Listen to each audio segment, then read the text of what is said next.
नमस्कार. सांगवा न्यूजमध्ये आपलं सहर्ष स्वागत. संवाद उमेदवारांसोबत या कार्यक्रमामध्ये आपलं स्वागत. आज आपल्यासोबत चर्चा करण्यासाठी आहेत धनाजी येळकर पाटील. नमस्कार. त्यांनी पिंपरी चिंचवड शहरामध्ये वेगवेगळ्या विषयाला घेऊन किंवा वेगवेगळ्या नागरी समस्यांना घेऊन खूप आंदोलनं केली आहेत आणि त्या आंदोलनाच्या माध्यमातून नागरी समस्या सोडवलेल्या आहेत. सध्या पिंपरी चिंचवड शहरामध्ये सगळ्यात जास्त तेवत राहिलेला प्रश्न म्हणजे शहरातील घरांचा प्रश्न आहे. जे हक्काचे लोकांचे घर आहेत, विशेषतः थेरगाव असेल, वालेकरवाडी असेल, चिंचवड असेल किंवा राटणे असेल, या परिसरामध्ये प्राधिकरणाचा जो प्रश्न आहे तो अनेक वर्षांपासून भिजत पडलेला होता.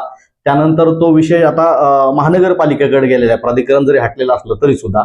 आणि आता या हक्कांच्या घरासाठीची एक लढाई चालू आहे आणि त्यामध्ये प्रॉपर्टी कार्डचा एक विषय आहे. त्यासाठी पण त्यांनी अनेक आंदोलनं घेतलेली आहेत. प्रचंड संख्येमध्ये लोकांच्या प्रचंड रॅल्या देखील त्यांनी काढलेल्या आहेत. हे तर इश्यू आहेतच, इतरही सामाजिक जे काही इश्यू आहेत ते घेऊन त्यांनी आंदोलनं केलेली आहेत. छावा मराठा संघटनाच्या माध्यमातून त्यांचं काम आहे आणि आता घर बचाव संघर्ष चळवळीच्या माध्यमातून ते पिंपरी चिंचवड महानगरपालिका सार्वत्रिक निवडणूक 2026च्या अनुषंगाने ते रिंगणात उतरलेले आहेत. धनाजी येळकर पाटील, नमस्कार. सर नमस्कार. तुम्ही आता सध्या इलेक्शनचं वार आहे आणि एवढी सगळी तुमची सामाजिक काम आहेत, त्या अनुषंगानं तुम्ही सामाजिक कार्यात तर आहातच, पण आता एक ठामपणे तुम्ही राजकीय स्टँड घेतलेला आहे आणि सभागृहात जायचा असा तुम्ही निर्णय घेतलेला आहे. कशी तयारी झाली, नेमकं काय मला सांगाल का त्याबद्दल? तयारी खूप सुंदर आहे सर. आणि विशेष म्हणजे माझ्यापेक्षा जास्त तयारी माझ्या मित्रांनी, जे लोक ज्यांना मतदार म्हणतात ते मतदार नाहीत, माझे सगळे भाऊ आहेत, माझे परिवारातले लोक आहेत. जे लोक ह्या आंधळी बांधकामाच्या किंवा ह्या घर स्वाभिमानी घर बचाव संघर्ष चळवळीच्या माध्यमातून आम्ही सोबत आहे आणि आमचं एक हे काम करत असताना एक कुटुंब झालंय आणि आमच्या ह्या लोकांनी, ह्या कुटुंबाने केलेली ती तयारी आहे. आणि मी फक्त चेहरा आहे, पण उमेदवार मात्र हे सगळी जनता आहे. कसं असणार आहे, म्हणजे किती तुम्ही सीट्सवर लढाई करणार आहात, काय कसं? आम्ही 2 प्रभागामध्ये निवडणूक लढतोय. प्रभाग क्रमांक 23 जो थेरगावचा आहे आणि प्रभाग क्रमांक 17 जो चिंचवड बिजलीनगर वगैरे जो चिंचवडी नगरचा आहे, तो प्रभाग आम्ही लढतोय. म्हणजे तुम्ही पॅनल उभं करणार का इंडिव्हिज्युअल, कसं आहे? आम्ही 2 स्वाभिमानी घर बचाव संघर्ष चळवळीच्या माध्यमातूनच इंडिव्हिज्युअल आम्ही निवडणूक लढतो, पॅनल देऊनच. 2 प्रभाग. म्हणजे इश्यू जर पाहिला आपण, तुम्ही घर बचाव संघर्ष चळवळीच्या माध्यमातून अनेक कामं केलेली आहेत, आंदोलनं केलीत, पण हा जो घरांचा विषय आहे फक्त 2 प्रभागापुरता नसून मग तुम्ही 23 आहे, 23 मध्ये लढणार आहात, पण 24 का नाही? 24 मध्ये याचं प्रमाण खूप कमी आहे. जवळपास नाहीच म्हणल्यासारखं एक 10% साठी 10 ते 15% त्या ठिकाणी हा असा प्रकार मोडतो. परंतु ती लोक माझ्या सोबत आहेत, आमच्याच लोक सोबत आहेत. परंतु त्यांच्यासाठी सुद्धा हा जो लढा आहे त्यांच्यासाठी सुद्धा असणार आहे. त्याच्यामुळे आम्ही, जी आमची मोठी ताकद आहे, खरं म्हणजे 23 मध्ये आणि 17 मध्ये ही आमची खूप मोठी ताकद आहे. आणि सगळ्या जनतेने, आमच्या मित्रांनी, सगळ्या बाकी आमच्या घरातल्या मंडळीने हा विषय घेतला की नाही, आता लढायचं तर आपल्याला ह्या प्रस्थापिताच्या विरोधातच लढायचं. ज्यांनी 40 वर्ष आपल्याला याच प्रश्नाचं राजकारण करत हे नगरसेवकाचे आमदार झाले, खासदार झाले, परंतु आता सत्तेत असताना सुद्धा हे प्रश्न सोडवत नाहीत. हे लोकांच्या लक्षात आलं की अरे खरंच हा प्रश्न यांनाच सोडवायचा नाही. हे ज्यावेळेस लक्षात आलं त्यावेळेस आम्ही हा निर्णय घेतला. परंतु आमच्या डोक्यामध्ये निवडणूक हा किंवा राजकीय अजेंडा हा नव्हताच, कारण आम्ही जनतेच्या प्रश्नासाठी रस्त्यावर लढणारे कार्यकर्ते आहेत. लोकांचं म्हणणं काय असतं की आमचा प्रश्न सोडला पाहिजे, परंतु प्रश्न सोडवणारे हे जनतेच्या विचाराचे असले पाहिजे. पण आता हे जनतेच्या विचाराचे राहिलेलं नाहीये. यांना फक्त सत्ता, सत्तेतून पैसा, पैशातून सत्ता, हे गणित या लोकांनी मांडलंय. आणि हे राज्यकर्ते किंवा हे लोकप्रतिनिधी नाही, तर हे ठेकेदार झाले, हे भूमाफिया झाले आणि हे ह्या वेगवेगळ्या योजनांच्या माध्यमातून खंडणीखोर झालेले आहेत. म्हणून या सगळ्यांना जर मुठमाती द्यायचा असेल तर जनतेतून आवाज येणं गरजेचं होतं. म्हणून जनतेने घेतलेला माझा हा निर्णय आहे. म्हणून आता आम्ही परवाला डिक्लेअर केलं आणि स्वाभिमानी घर बचाव संघर्ष चळवळ ही निवडणुकीच्या रिंगणात उतरणार, हा घेतलेला आमचा निर्णय. म्हणजे स्वाभिमानी घर बचाव संघर्ष चळवळ हा तुमचा प्लॅटफॉर्म आहे आणि याच्या माध्यमातून तुम्ही लढाई लढताय. बरोबर. तुम्ही तर सांगितलंच की एवढे दिवस हा प्रश्न घरांचा का मार्गी लावला नव्हता, तर तो इश्यू घेऊन प्रत्येक वेळेस निवडणुका जिंकून यायच्या होत्या त्यांना. पण आता जर समजा हा इश्यू घेऊन तुम्हाला जनमत मिळालं, लोकांनी प्रचंड संख्येमध्ये तुम्हाला तुमच्या बाजूने उभे राहून त्यांना वाटलं की अरे हेच की स्वाभिमानी घर बचाव संघर्ष चळवळ आहे आणि धनाजी येळकर पाटील त्यांचं नेतृत्व करतायत आणि या नेतृत्वाला आपण निवडून दिलं पाहिजे. पोटतिडकीने बोलणारं व्यक्तिमत्व आहे. समजा तुम्ही सभागृहात गेलात सर, आणि ठीक आहे सभागृहात गेलात, तुमचा पॅनल सुद्धा गेला, 4 नगरसेवक तुमचे गेले, पण एवढी प्रचंड संख्येमध्ये समोर एक सत्ता असेल कुणाची तरी, कारण 4 नगरसेवकाबरोबर तर सत्ता येणार नाही, सत्ताधारी पण तुमच्या सोबत असणार आहेत आणि तुमचा एखाद दुसरा समजा मेंबर असेल, पण एखाद दुसरा माणूस हा प्रश्न सोडू शकेल का बलाढ्य शक्ती समोर? बलाढ्य शक्तीला झुकवण्याचं काम ही जनतेमध्ये असतं. रस्त्यावरची लढाई लढत असताना आमचं म्हणणं, आमची जी मागणी आहे ती सभागृहात मांडली जात नव्हती. मांडली तरी फक्त लोकांची दिशाभूल करण्यापुरतीच मांडली जायची. त्याचा पाठपुरावा कोणीच केला नाही. आणि त्याचा जर पाठपुरावा झाला असता तर आतापर्यंत हा प्रश्न सुटला असता. फक्त लोकांना दिशाभूल करण्यासाठी फक्त कुठल्या सभागृहात विषय मांडला म्हणायचं, तेवढ्याच क्लिप लोकांच्या समोर दाखवायच्या, लोकांच्या समोर फिरवायच्या आणि आहे तसा प्रश्न परत भिजत ठेवायचा, शांत ठेवायचा आणि निवडणुका मात्र जिंकायच्या. तुम्हाला म्हणायचं की हा प्रश्न जो आहे तो सातत्याने सभागृहामध्ये मांडला गेला पाहिजे, त्याचा फॉलोअप घेतला पाहिजे. आतापर्यंत फॉलोअप घेतला नाही किंवा मांडणाराच व्यक्ती नव्हता असं तुम्हाला म्हणायचं. बरोबर. पण मध्यंतरी आपण बघितलं की विधानसभेचं अधिवेशन झालं, त्याच्यामध्ये सांगितलं गेलं की आता जे काही इथले स्थानिक लोक आहेत किंवा स्थायिक लोक आहेत, स्थायिक आणि स्थानिक हे दोन्ही पण लोक, त्यांच्या प्रत्येकाच्या घराचा प्रश्न आहे आणि आमदारांनी सुद्धा प्रश्न मांडला की यांना प्रॉपर्टी कार्ड मिळाले पाहिजेत. आता मिळाले पाहिजेत म्हणले तर मग आता मिळतील का नाही, काय वाटतंय म्हणजे वरची सरकारी लेवलच्या पातळीवर? मला तुम्हाला सांगतो, आमदारांनी कशी परत ह्या घरबाज म्हणजे आमच्या या नागरिकाची कशी फसवणूक केली आहे हे फक्त थोडक्यात सांगतो तुम्हाला. आमदारांनी हा प्रश्न, जो प्रॉपर्टी कार्डचा जो प्रश्न मांडला, हा औचित्याचा मुद्दा म्हणून मांडला. ते लक्षवेधी नाहीये. काय असतं नेमकं लक्षवेधी आणि औचित्याचा प्रश्न? औचित्याचा मुद्दा म्हणजे असा असतो की हा विषय मांडत असताना, त्या संबंधित प्रश्न मांडत असताना त्या संबंधित विषयाचे किंवा संबंधित विभागाचे मंत्री जे आहेत ते त्या ठिकाणी उपस्थित राहावंच असं बंधनकारक नसतं कुठं औचित्याच्या मुद्द्यामध्ये. त्या मंत्र्यांनी ह्या मुद्द्याला किंवा त्या प्रश्नाला उत्तर द्यावंच हेही बंधनकारक नसतं. मग मला सांगा, एखादा प्रश्न एखाद्या सभागृहामध्ये एका सदस्याने मांडला, त्या प्रश्नाला त्या संबंधित मंत्री उत्तरही देणार नसेल, तो मंत्री त्या ठिकाणी उपस्थितही राहू शकणार नाही, म्हणजे राहायचंही त्यांना बंधन नाही किंवा तो राहणारही नसेल, तर तो प्रश्न मांडून उपयोगी नाही ना. मग असा प्रश्न झाला की असा प्रश्न आम्ही मांडतोय की जसं चावडीवर बसून एखाद्या काही कुठेतरी गप्पा मारतोय तशातला हा प्रकार आहे. तुम्ही मनावर घेतलं तर घ्या, नाही तर सोडून द्या. फक्त तेवढीच क्लिप मात्र घ्यायची आणि लोकांमध्ये फिरवायचं. म्हणजे औचित्याचा मुद्दा म्हणजे ज्या मुद्द्याला काहीच अर्थ नाही असं आहे, पण तो एक मोगम गप्पा मारल्यासारखं मारायचा, चर्चा करायची आणि सोडून द्यायचं, असा तो प्रकार आहे. त्यातून हा घरांचा प्रश्न लोकांच्या सुटणार नाहीये. तो कसा प्रश्न मांडला गेला पाहिजे होता? तो काय, तो लक्षवेधी मांडली पाहिजे होते, ज्या लक्षवेधीला संबंधित मंत्र्यांनीच उत्तर देणं बंधनकारक होतं. ज्या पद्धतीनं नगरविकास खात्याचे मंत्री एकनाथ शिंदे आहेत, त्यांनी या संबंधित प्रश्नाला उत्तर देणं गरजेचं होतं. परंतु त्यावेळेस माधुरी मिसाळ राज्यमंत्री ज्या आहेत त्या ताईंनी त्यांना उत्तर दिलं आणि दुसरे जे उदयजी सामंत आहेत त्यांनी उत्तर दिलं, ज्या खात्याचा त्यांचा काही संबंध नाही. म्हणजे ही अशी फसवणूक केली जाते आणि लोकांच्या समोर मात्र चित्र असं उभा केलं जाते. आम्ही हा प्रश्न मांडला. म्हणजे आता या निवडणुकीमध्ये सुद्धा आता लोकांना असंच पाहायला मिळेल का की हा प्रश्न अनुत्तरित राहिला किंवा घरांचा जो प्रश्न आहे प्रॉपर्टी कार्डचा तो अनुत्तरित राहील असं तुम्हाला वाटतंय? परत जरी सत्ता आली त्यांची तरी 100% राहणार सर. त्यांना जर हा प्रश्न सोडत असता तर हा प्रश्न 40 वर्ष प्रलंबित राहिला नसता. दुसरी गोष्ट, 40 वर्षामध्ये तुम्ही प्रश्न तर सोडवलाच नाही, परंतु 40 वर्षामध्ये आता प्राधिकरण बरखास्त होऊन सुद्धा तुम्ही त्या प्रॉपर्ट्या तशाच म्हणजे अनधिकृत ठेवल्या.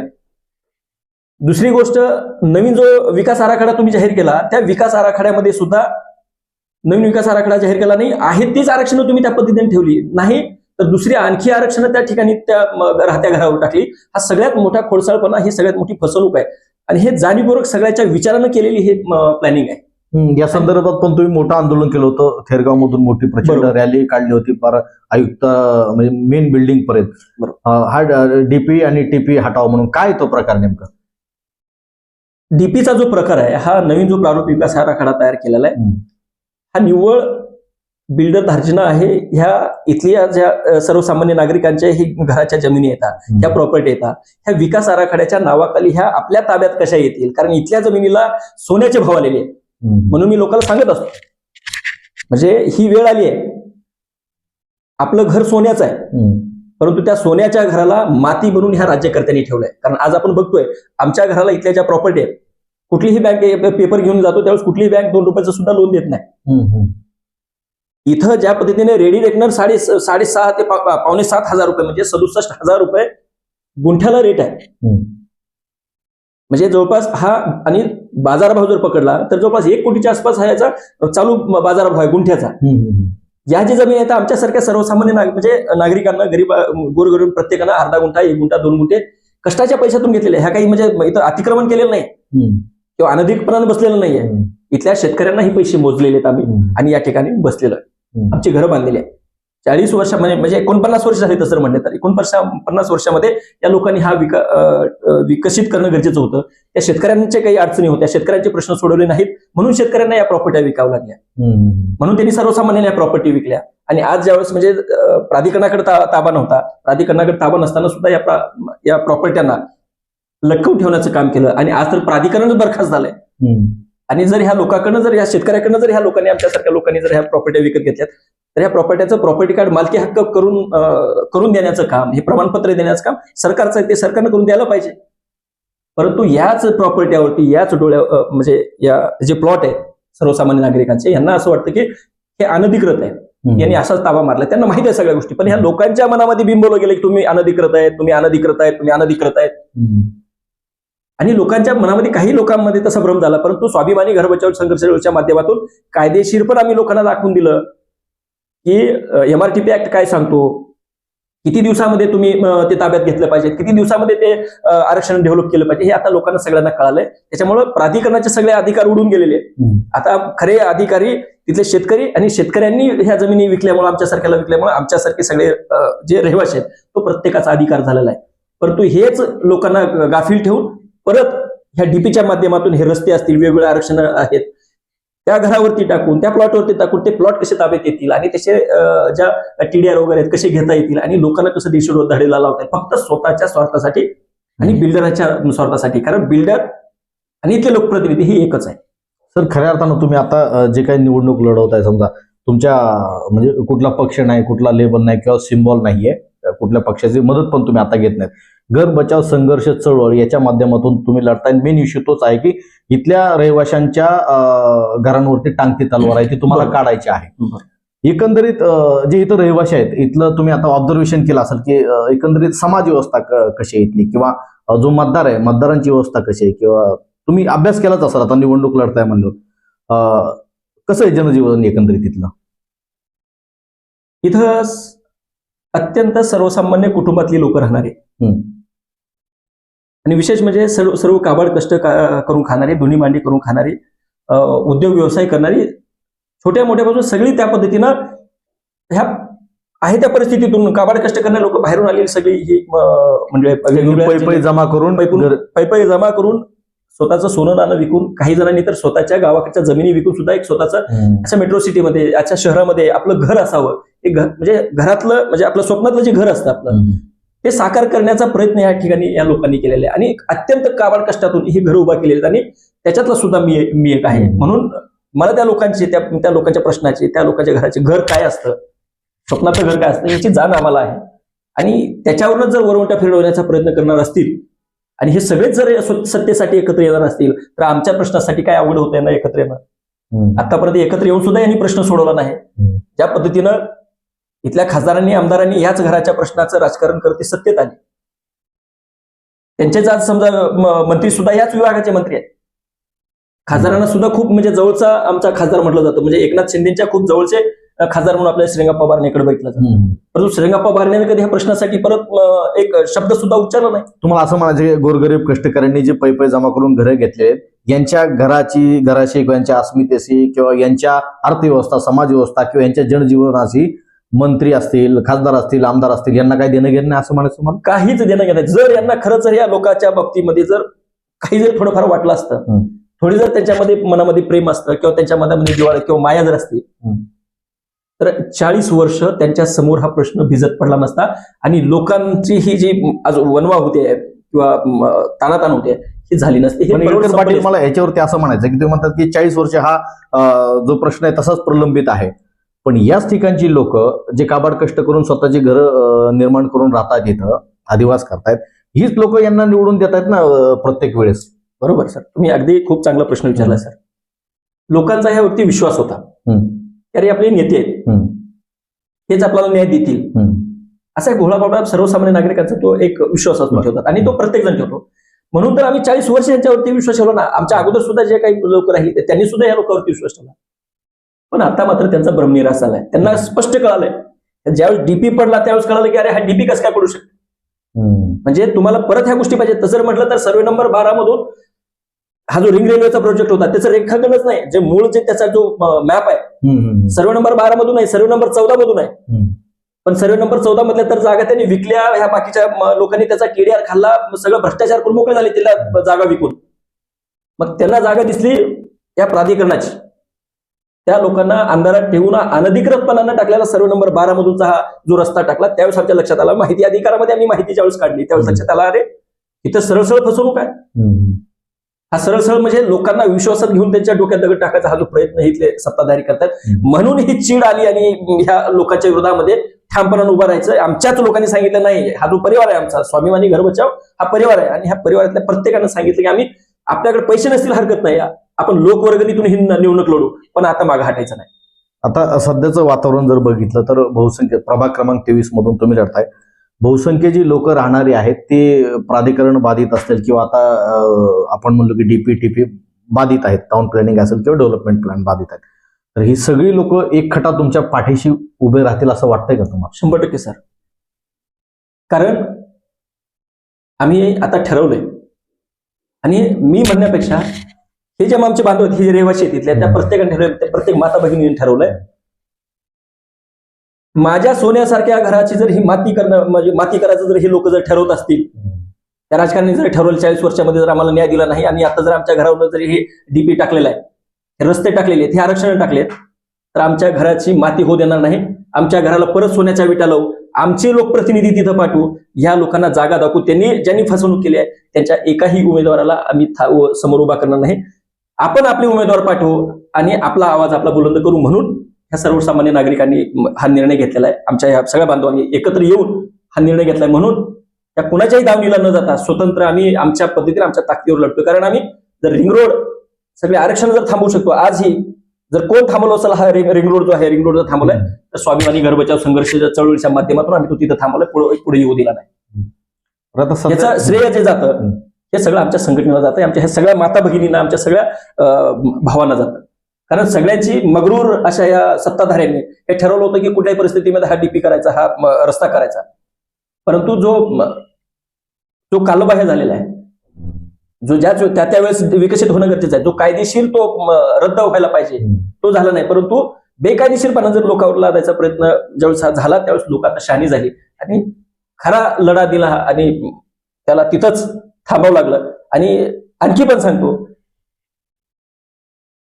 जर गोळ्या जरी खाव्या लागल्या, लाट्या काट्या सोडा, गोळ्या जरी खाव्या लागल्या तरीही प्राण द्यावा लागला तरीही हा डीपी होऊ देणार नाही. एकाच्याही घराच्या असा विटेला धक्का लागू देणार नाही. हा धनाजी येळकर पाटलाचा शब्द आहे आणि तो सत्ता येईल जाईल तो विषय नाही. ह्या लोकांसाठी लढतोय, मला माहिती आहे 100% आम्ही सत्य जाणार, पण तरी सुद्धा हे समोर थांबून कुठल्याही परिस्थितीमध्ये हे आरक्षण हटवल्याशिवाय आणि लोकांना न्याय दिल्याशिवाय मी शांत बसणार नाही. पण आपण जर पाहिलं ना आता सध्या वातावरण राजकारण आणि इलेक्शन लढायचं म्हणलं की पैसा आणि सगळं पैशाचाच बाजार त्या ठिकाणी दिसतो आणि ज्या बलाढ्य शक्ती आहेत, बरोबर, धनाढ्य शक्ती आहेत, अशा शक्तीच निवडून येत आहेत असं आता सध्या तरी चित्र आहे. महापालिकेचं आपण पाठीमागचं इलेक्शन बघितलं म्हणलं, त्याच्या 2-4 जरी अगोदरची इलेक्शन्स बघली तरी काही एरिया असतो की या ठिकाणी पैसे आपण वाटले एवढा एक खटा मतदान आपल्याला पडताना आपण इलेक्टिव्ह मेरिट तिथून घेऊ शकतो. पैशाच्या जोरावरच बहुसंख्य लोक निवडून आलेले आहेत. अशा वेळेस पैशाने जर मत परिवर्तन झालं तर लोकांचं तुम्ही कसं परिवर्तन करणार? तर खूप चांगला तुम्ही प्रश्न विचारला. काल आमची मीटिंग झाली, आमच्याच म्हणजे बांधवांनी, आमच्याच घर बचावच्या लोकांनी, आमच्या बांधवांनी बैठक घेतली. तुम्ही ज्या पद्धतीने प्रश्न विचारला त्याच पद्धतीनं लोकांमधून सूर आला की प्रचंड प्रमाणामध्ये यावेळेस आता पैशाचा महापूर येणार आहे. तर त्यावेळेस त्याच लोकांचं म्हणणं आलं, कारण हे जे पैसे आहेत जे कमवले, त्या लोकांनी कमवले, जे तुम्हाला वाटायला येणार आहेत, हे सगळे भ्रष्ट हात आहेत, हे चोऱ्या केलेले आहेत, आपल्यालाच लुटलेले आहेत. तुम्ही पैसे घ्या. कोण म्हणतंय? तळागाळात तो माणूस म्हणतो, त्याला सुद्धा कळायला लागलंय की तुम्ही पैसे घ्या, परंतु मतदान देता आपल्या घराकडे प्रामाणिकपणानं घरावरती हात ठेवून, आपल्या छातीवरती हात ठेवून आपल्या माणसाला मतदान करा.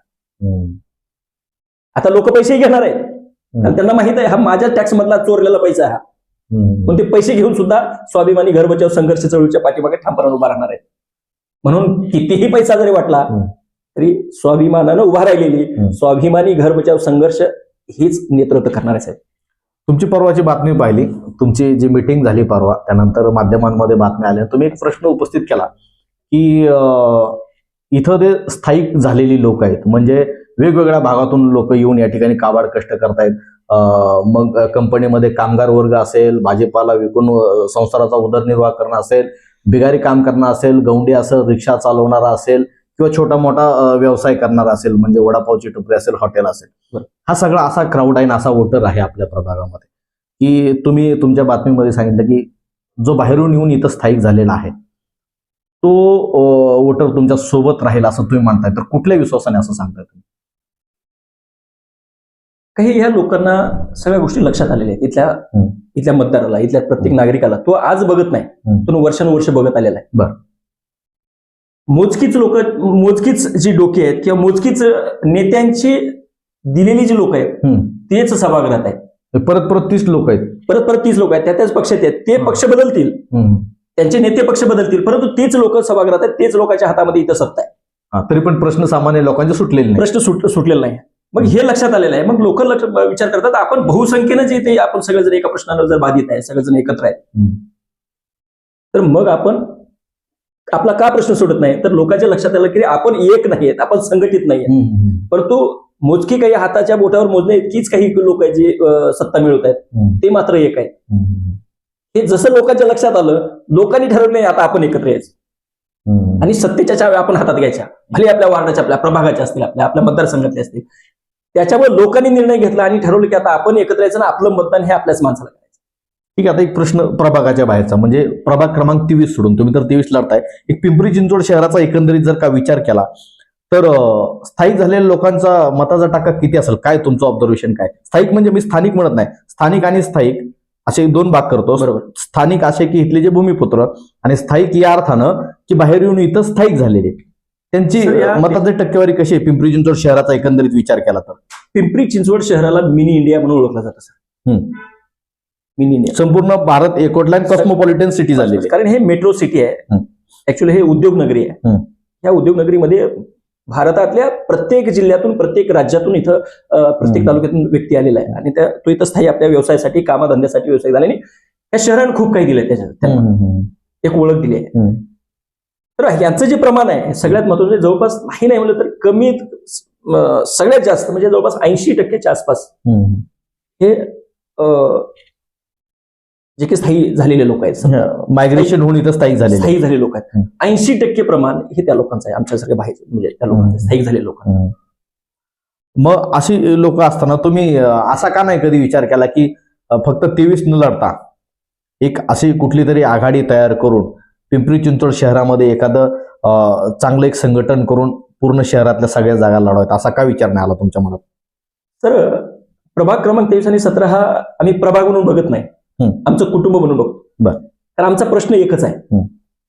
बाकीच्या ह्याच्या छोट्या मोठ्या गोष्टी ते तर सहज होऊन जातात. हे नाली गटार साफ करायचे, हे करायचं, हे काही लई मोठी काम नाहीये, साधं एका फोनवर होणारी काम आहे. पण ते सुद्धा असं दाखवतात की आम्ही खूप मोठी कामं करतोय.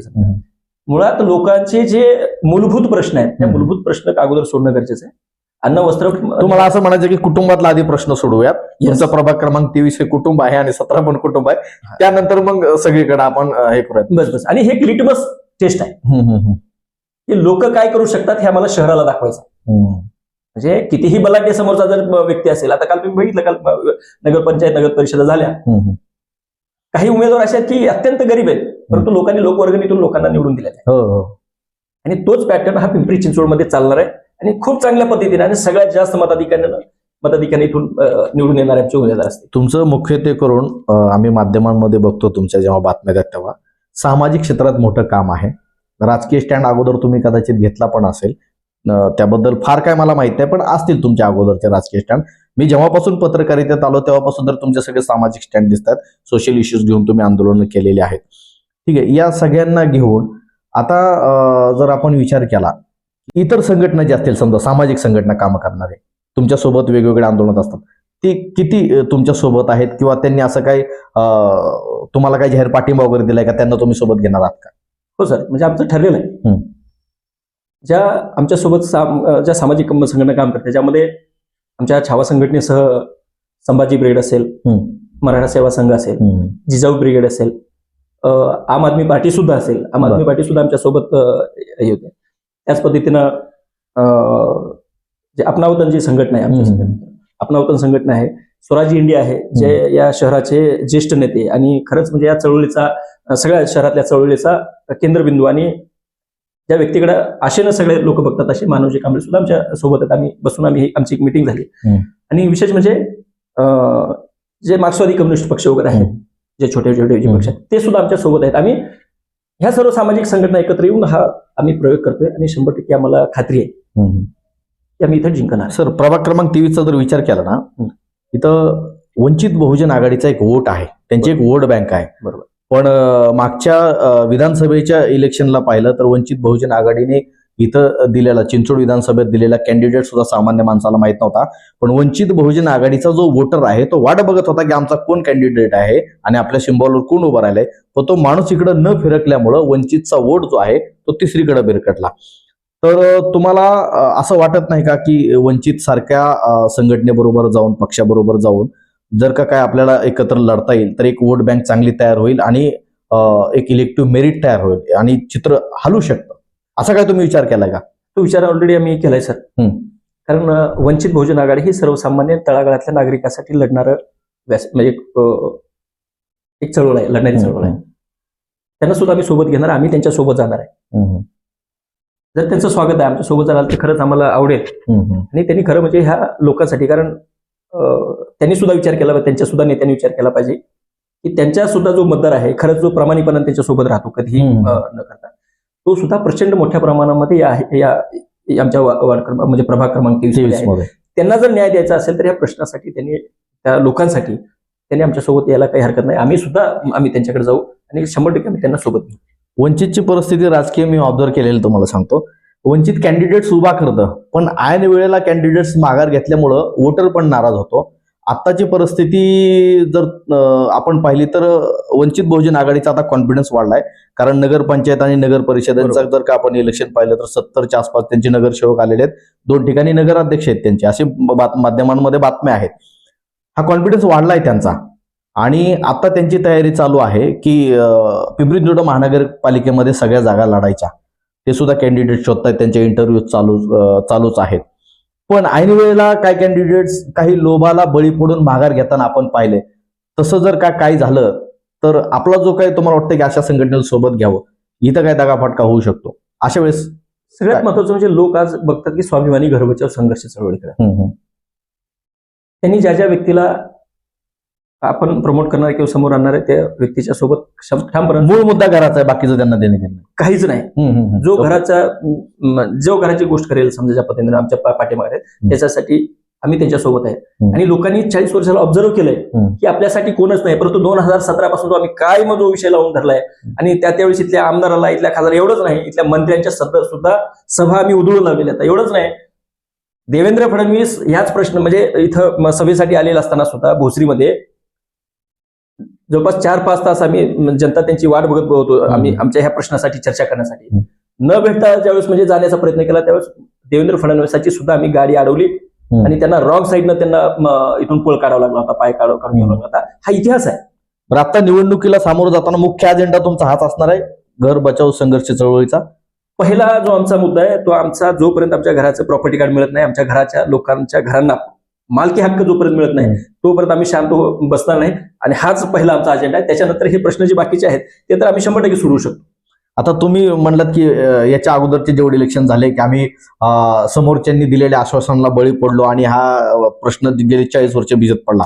आता सुद्धा ते जर यशस्वी झाले तुम्हाला आश्वासन देऊन बळी पाडण्यात किंवा तुमचं मन परिवर्तन करण्यात आणि तुम्ही ऐन वेळेला माघार घेतली, तर ज्या मुद्द्यासाठी लोक तुम्हाला वोट करणार आहेत त्या लोकांनी काय करायचं? सगळ्यात महत्वाचं हे जरतरचे विषय, परंतु ठामपणाने मी तुम्हाला सांगतो, ज्या दिवशी मी ठरवलंय, कारण मी माझ्या घरासोबत, माझ्या परिवारासोबत, बाकीचं जाऊ द्या, तुम्हाला वाटत असेल की मी बाप आहे, मी एक कुटुंब प्रमुख आहे. कुटुंब प्रमुख एवढाही वाईट नसतो की तो स्वतःच्या मुलाबाळाचा वाटोळ करत, त्याच्या संसाराचा वाटोळ करत त्यांना रस्त्यावर आणेल. ती भूमिका माझी आहे. आता काही झालं तरी काही जरी झालं तर माझ्यासोबत जो हा जो परिवार आहे त्यांना कधीच रस्त्यावर सोडणार नाही, हा शब्द आहे. आणि मी रक्ताचा हाडाचा कार्यकर्ता आहे. आणि छत्रपती शिवाजी महाराजांचा, मासाहेब जिजाऊंच्या विचाराने, सगळ्या महापुरुषांच्या विचाराने, डॉक्टर बाबासाहेब आंबेडकरांच्या, या सर्व महापुरुषांच्या विचाराने प्रेरित होऊन रस्त्यावर उतरणारा हा कार्यकर्ता आहे. त्याच्यामुळे मला ह्या बलाढ्य हे बलाढ्य नाही आहेत. हे बलाढ्य कोणाच्या जीवन असतात? मतदाराच्या. आज ही किती जरी बलाढ्य झाले तर शेवटी पाया पडत फिरावं लागतं या लोकांना. म्हणजे मतदार हा राजा आहे हे त्यांना माहित आहे, परंतु आता मतदारांनी सुद्धा ओळखलंय की एक दिवसासाठी हे राजा म्हणतात, परंतु कायम आपल्यावर पाय देत आपल्याला तुडवतात. हे लक्षात आल्यामुळे आता लोक, जनता आमच्या सोबत. सर, तुमच्यासारखा एक सर्वसामान्य घरातला माणूस, तुमचं बॅकग्राऊंड शेतकरी कुटुंबातला असेल, गावाकडलं, इथं आल्यापासून सामाजिक चळवळीमध्ये कामं करतात, आणि अशा माणसाला लोक नक्कीच पाठबळ देतील असं तुमच्या बोलण्यातून तर दिसतंय. परंतु आता एक थोडासा वेगळा प्रश्न, की ही निवडणूक लढत असताना, आपण सामोरं जात असताना, आपण जर समजा निवडून आलो, यांनी सगळ्यांनी पाठिंबा दिला, तर हा प्रभाग कसा दिसेल तुम्हाला पुढे? तुम्ही लोकप्रतिनिधी आहात असं जर समजलं, निवडून आहात, तर हा प्रभाग दिसायला कसा पाहिजे? तुमच्या विजन मधला प्रभाग कसा आहे? तर हा जो प्रभाग आहे, हा जो आपण आजूबाजूला बघतोय, सगळ्या टोलेजंग इमारती उभ्या आहेत. कशामुळं? तर त्यांच्या प्रॉपर्ट्या नावावर आहेत म्हणून. या ठिकाणचं जर प्रॉपर्टी कार्ड झालं तर या ठिकाणी एक मालक, गरीबातला गरीब, ज्याचा अर्धा गुंठा 1 गुंठा आहे, असा सुद्धा जो घरमालक आहे किंवा जो जागेचा मालक आहे, तिथं कोट्याधीश असेल. आणि इथं सुद्धा त्याच्याच घरावरती त्याची स्वतःची खूप चांगली टोलेजंग अशी बिल्डिंग असेल. आणि हे बघत असताना सुनियोजित शहर कसं असावं किंवा सुनियोजित वार्ड कसा असावा, प्रभाग कसा असावा, हे मी दाखवून देणार आहे त्यावेळेस. म्हणजे याचा मूळ प्रश्न आहे तो घराचा प्रश्न सुटला, या सगळं असं दिसतं. सगळं म्हणजे विशेष म्हणजे धंद्याला गती येणाऱ्या लोकांच्या परिस्थिती तुम्हाला सांगतो साहेब. या ठिकाणी ज्यावेळेस लोकांना माहित होतं हे प्राधिकरणात घर आहे किंवा इथल्या मुलांना मुलगी सुद्धा देत नाही. कधी घर निघून जाईल याचं माहित नाही, आधार निघून जायला माहित नाही. म्हणून त्या लोकांना तो आधार देण्याचं काम स्वाभिमानी घर बचाव संघर्ष चळवळीच्या माध्यमातून नाही, निवडणुकीच्या माध्यमातून आम्हाला करायचं. येळकर पाटील, तुमच्याकडून मला एक वेगळं ह्या कॅन्डिडेट म्हणून ऐकायला मिळतंय की जनरली जे उमेदवार उभे राहतात ते रस्ते चांगले नाहीत, पाण्याचा प्रश्न आहे, गटार व्यवस्था व्यवस्थित नाही, आमच्याकडे विजेचा प्रश्न आहे, हे पारंपरिक प्रश्न घेऊनच त्यांच्या, आता मी जे बघतोय त्यांचं काही जाहीरनामा असेल, अजेंडा असेल, हे मुद्दे घेऊनच ते लढत असतात. पण तुमच्यातून काहीतरी वेगळा मुद्दा दिसतोय की हा जिवंत प्रश्न, हा खरा आहे, म्हणजे आपलं छत हरवता कामा नये. खरंय सर, मला हसायला आलं. जे वर्षानुवर्ष सत्तेत आहे ते जर पाण्याचा प्रश्न सोडू शकत नसतील, जे गटाराचा प्रश्न सोडू शकत नसतील, जे नाल्याचा प्रश्न सोडू शकत नाही, ज्या रस्त्याचा प्रश्न सोडू शकत नसतील, हे काय उमेदवार आहेत? काही लोकप्रतिनिधी आहेत. अशा लोकप्रतिनिधीला अगोदर हाकलून दिला पाहिजे. लक्षात घ्या, खरी म्हणजे चूक आपली तिथं होती की म्हणजे हे प्रश्न सोडत नसतील तर ह्या असे घन प्रश्न तुम्ही कसं सोडवणार? ह्याच्यासाठी विजन लागतं, ह्याच्यासाठी शिकलेली पोरं लागतात, ह्याच्यासाठी आत्मा लागतो, याच्यासाठी जिव्हाळा लागतो, आणि तो त्याच कॅटेगरीतून आलेला पाहिजे. बरं, हे एक सहज प्रश्न म्हणून की दर इलेक्शनला हेच प्रश्न आहेत, गटार, मीटर, लाईट आणि पाणी आणि रस्ते. दरवेळेस तोच उमेदवार येतो, तोच म्हणतो की मी हे सोडवतो, परंतु परत दुसऱ्या पण इलेक्शनात त्यांना पण कसं वाटत नाही की अरे हेच मागच्या वेळेस आपण बोलले तसेच प्रश्न आहेत. का बरं थोडं स्वतःला तरी का वाटत नसेल मागच्या वेळेस आपण ह्या गोष्टी बोललो होतो आणि परत तेच बोलतोय? बरं, लोक पण का नाही विचार करत त्या गोष्टीचा?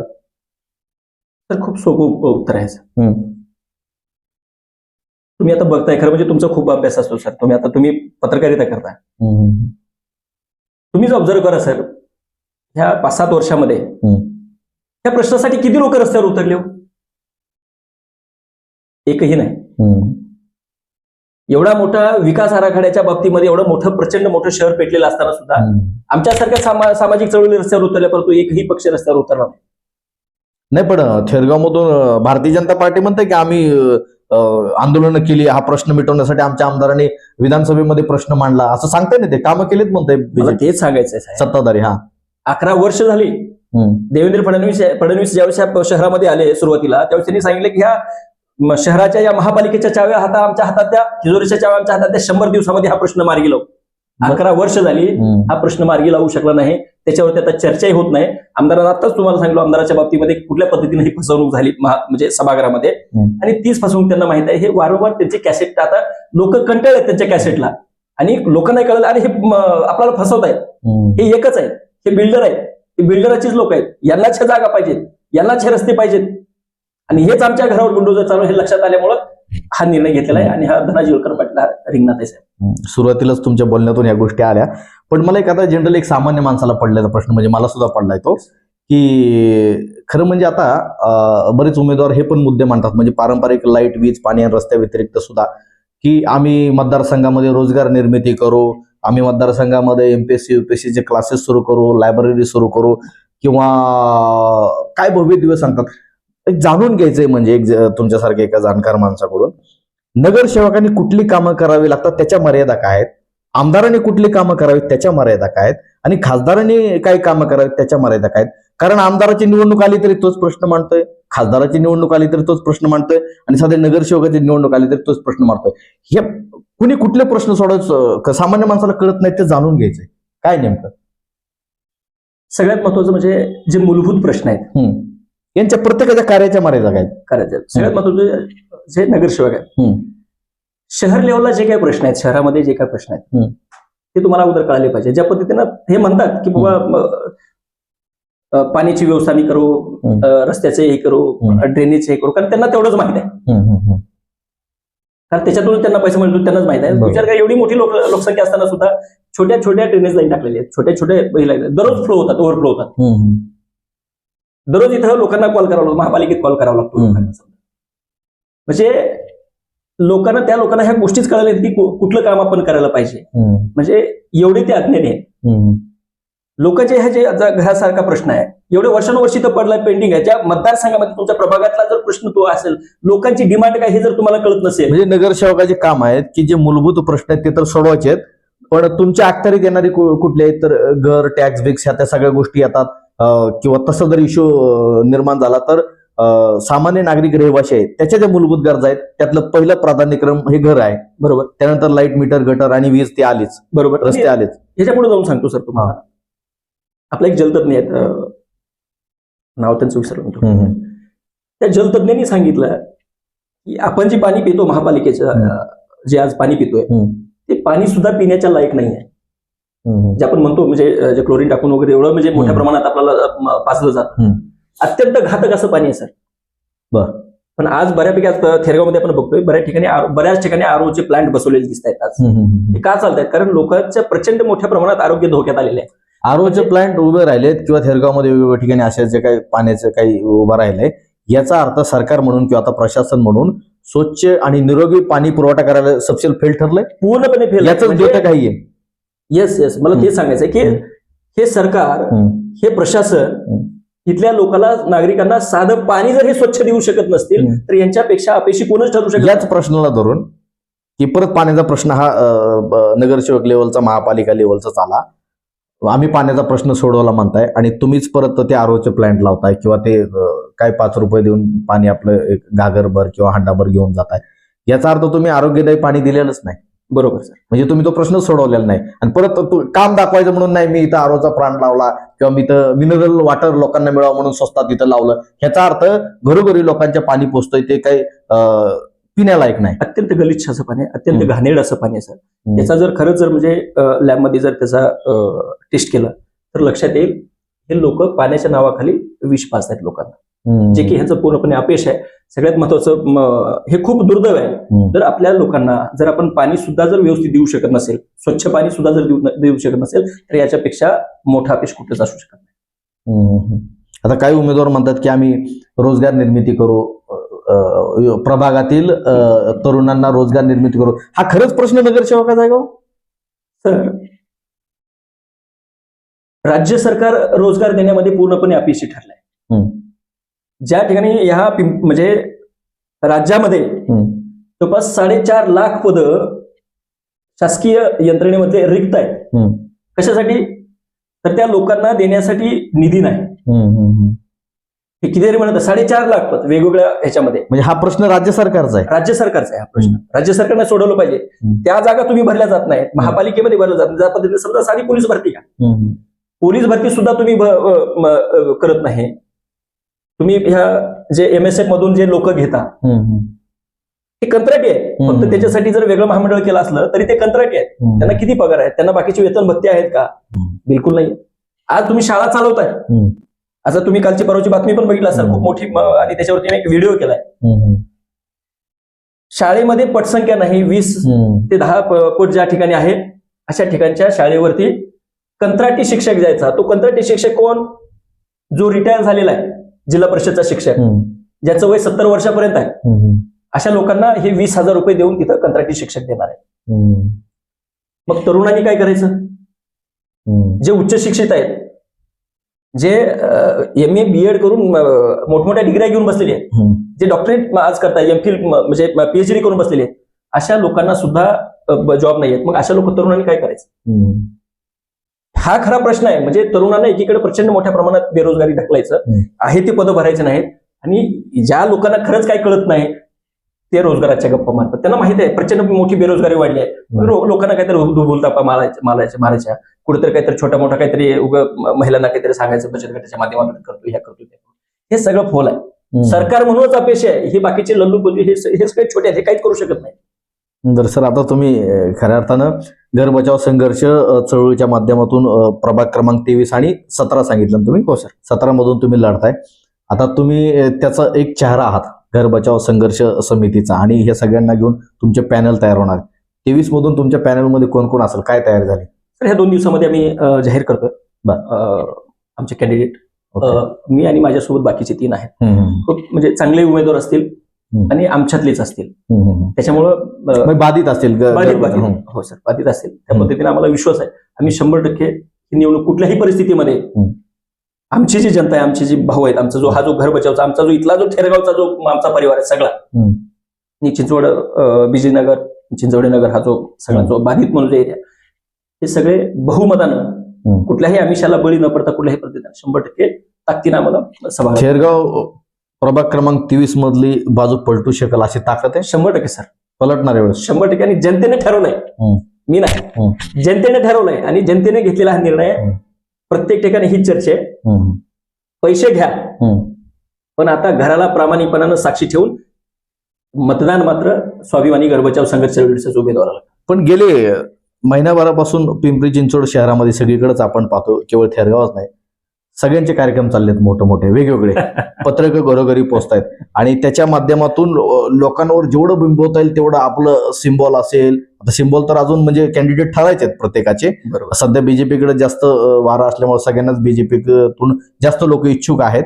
ते सुद्धा सिम्बॉल सहित पत्रकं वाटतायत, वेगवेगळे कार्यक्रम घेतलात. आम्हा पैसे वाटून ज्या माध्यमातून आपल्या लोकांपर्यंत पोहोचता येईल तो एकही माध्यम आतापर्यंत त्यांनी सोडलेलं नाही.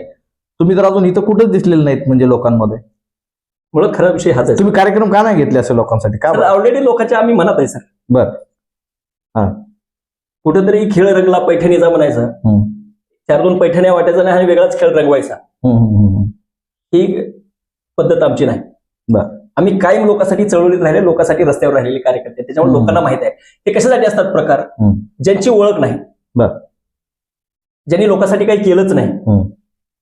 मला सांगा, एवढे वर्ष हे त्यांचे उमेदवार होते, एवढे वर्ष कुठे होते लोक रस्त्यावर ह्या घरासाठी उतरले असताना, या बाकी वेगवेगळ्या प्रश्नासाठी? ज्यावेळेस म्हणजे महापुरुषांच्या बदनाम्या होत होत्या, वेगवेगळे म्हणजे लोकांकडनं स्टेटमेंट येत होते, त्यावेळेस कुठे होते लोक? शेतकऱ्यांच्या शेतमालाला हमी भाव मिळत नव्हता, किंवा हे बाकीचे प्रचंड मोठ्या प्रश्नासाठी आमच्यावेळेस हे लोक, आपलेच लोक रस्त्यावर उतरले. त्यावेळेस कुणी उतरलं नाही रस्त्यावर. म्हणून स्वतःची ओळख काहीच केलं नाही. म्हणून त्या पिरियडमध्ये आम्ही आहोत म्हणून हे दाखवण्याचा हे केविलवाणी प्रयत्न आहेत. जे लोक स्वतःच्या घरातल्या देवामध्ये, देवाच्या समोर कधी म्हणजे नमस्कार करत नाही, देवाला नमस्कार करत नाही, अशी लोक सुद्धा म्हणजे आमच्याच म्हणजे माता भगिनींना देवदर्शन करायला घेऊन जातात.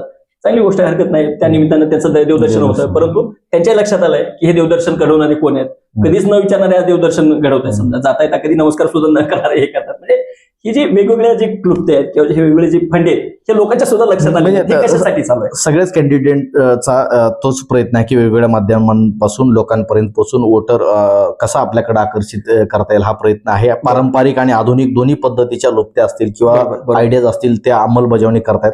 तुमची प्रचाराची रणनीती काय असेल? तर हे बाकीचे तर हे जे प्रयोग आहेत ते तर म्हणजे चालूच आहेत. ऑलरेडी सगळ्यात महत्वाचं आम्ही घराघरात ऑलरेडी आम्ही पोहोचलेलो आहे. बरं. ज्या दिवशी लोकांना कळालं की घर बचाव संघर्ष चळवळ निवडणूक लढवणार आहे परवा दिवशी आम्ही जाहीर केलं त्या दिवशी खूप होणार आहे आणि आणखी लोकांनी चालू केलं की तुमची मिटिंग आमच्याकडे घ्या आम्ही नियोजन करतोय म्हणजे ऑलरेडी लोकांपर्यंत पोहोचतोय. फक्त लोकांना निर्णय पाहिजे होता आणि तो लोकांना आम्ही निर्णय दिला त्याच्यामुळे ऑलरेडी लोकांपर्यंत पोहोचलेला आहे. ज्या ज्या गोष्टी लागतील ज्या ज्या पद्धतीने लोकांपर्यंत पोहोचायचं आहे त्या पद्धतीनं पोहोचून इथून पुढे तरी आता मतदानाच्या दिवशीपर्यंत 15 तारखेपर्यंत तुम्हाला एक काहीतरी मॅन पॉवर लागेल किंवा तुमच्या सोबत काहीतरी असे लोक लागतील की वेगवेगळ्या विभागात कामं करणार. ती तयारी झाली का तुमची सगळी?